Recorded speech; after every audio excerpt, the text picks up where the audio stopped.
Veigues Tactical Gladiator was released in the US under that exact same title. It makes me wonder just how badly did American kids mangle that title back in 1990. So many possible pronunciations and all of them horrible.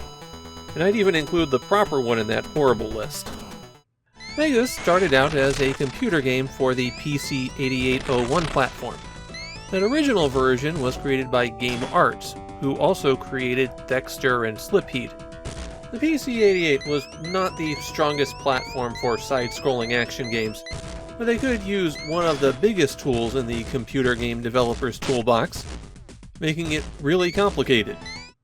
The PC Engine version of Veigues makes a lot of changes from the computer version. In particular, they really crank up the enemies. They send absurdly large swarms at you, while shrinking the viewport for the player. The plot of the game is that invaders from beneath the sea rose up and attacked Earth's cities. To fight the invaders, which have been dubbed the Midgard Serpent, humanity creates a fighting robot, Veigues. The game Veigues consists of 10 stages, all auto-scrolling side-view action.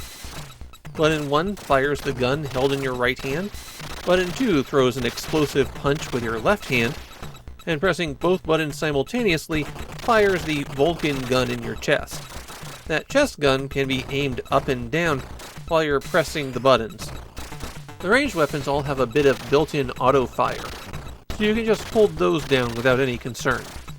You jump by pressing up, and rather than being able to jump freely, you have a little meter at the bottom of the screen that indicates how high you can jump. That's the VNR line. It quickly recharges while you're on the ground, but not so quickly that you can jump continuously. SLD on that bar refers to your shield. It also recharges with time, but much more slowly. Most enemies in Veigues do not do damage to you directly when you make contact with them. Instead, you have to get shot by their bullet to drain your shield. But this isn't true for everyone.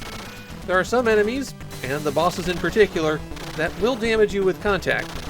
But beyond the bosses, there's no real indication of which enemies will hurt you just by touching them, and which enemies you can pass through safely. There's one more move that you can do, and that is while you're standing on the ground, you can press down to turn around. Or I should say, sometimes you can press down to turn around. I found it a little bit unresponsive. A quirk of that turn animation is that you're invulnerable while it's happening, so you can use it to dodge shots. If you lose all of your shield, you don't get destroyed instantly. The next hit will take off one of your body parts. You can lose your left arm, your right arm, and your head. With the left arm gone, you can no longer punch. With the right arm gone, you can no longer shoot your gun. And with your head gone, you can no longer sense enemies when they're incoming. That's what the little indicator on the lower left is for. That threat detection is pretty vague, and you're usually getting attacked from all sides anyways, so it's not very helpful. You get back 3 points of shield when you lose one of the body parts, and once you've lost all 3, that is when you die. There are no continues in Veigues, so a game over means going back to the beginning. Unless you use a cheat code. When you turn on your PC Engine, or just after resetting it, you press and hold left and down and select, and the title screen changes to Continue mode. How many continues you get depends on how well you do in that first run. You start out with 3, but earn 1 additional one for every 1,000,000 points. But after you've lost once, the number of continues are locked in. Continuing will throw you back to the upgrade screen, which occurs after you defeat a boss. You'll get points to spend on improving your robot, and the exact number depends on how well you did on the stage. The guns are automatically upgraded. That's one that you don't have to purchase. You can also purchase an upgrade for your arm, which extends the effect of the punch out a little bit more every time you do it. Improving the body increases the damage from your chest cannon, and improving vernier gives you another bar for your jumping, which can let you boost in the air. Increasing the shield gives you another bar of shield defense, though if you fully lose a bar, it's gone forever. You'll have to buy it again in the shop. From what I was seeing of advanced play, The pro move is to invest all of your points into punching. It does a lot more damage than the other weapons, and every time you level it up, it gets a bit more reach, until it becomes a proper ranged weapon. Your actual guns are probably the least effective thing you have, since the chest shots might be weaker, but there's plenty of enemies that are low to the ground, and those aimable bullets are the only way to hit them. While I was playing Veigues, I found the first stage to be pretty simple once I understood the game systems, and then after that, things took a turn for the nasty. There were enemies that could just melt their way through one of your shield bars in a few seconds.